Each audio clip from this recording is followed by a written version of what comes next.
Hi, my name is Mark Mitford. Today's Friday, so it's time for Mark's Friday 3 and 3, where I share three great HR tips with you in 3 minutes. We're going to, over the next several 3 and 3s, we're actually going to be talking about interviewing and the skills needed to become a good interviewer. And just like anything in life, interviewing is a skill, and to become a good interviewer, you have to practice at it. A couple things we wanted to talk to on our first session here today is we wanted to make sure you ask the right questions and also do not ask the wrong questions. So what I mean by that is when you're asking the right questions, you should definitely be focused on asking behavioral interview questions.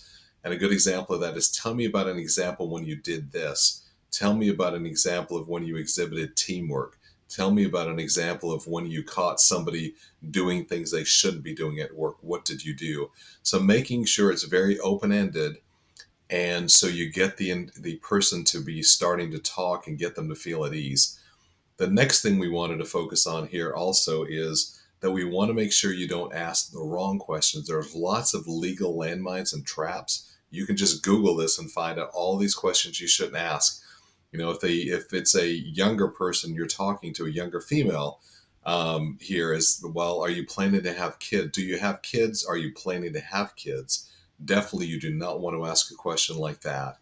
You also do not want to ask questions about the age of the individual, because that's definitely a major legal land trap you need to avoid at all costs. Another thing you want to do is, if you don't want to ask them about things about hobbies or things like that in an interview. You want to talk about possibly about professional organizations they belong to, things that are job related. So the more that you stay on job related topics, the better. The other thing we always tell our clients is really follow a script or a structured interview process, because if you're going to be interviewing 5, 10, 15 people, which some cases you might, you want to make sure you're comparing, when you look at notes, you're comparing apples to apples when you're actually talking to these individuals. And so making sure you do things that are very structured around the interview process is also very critical.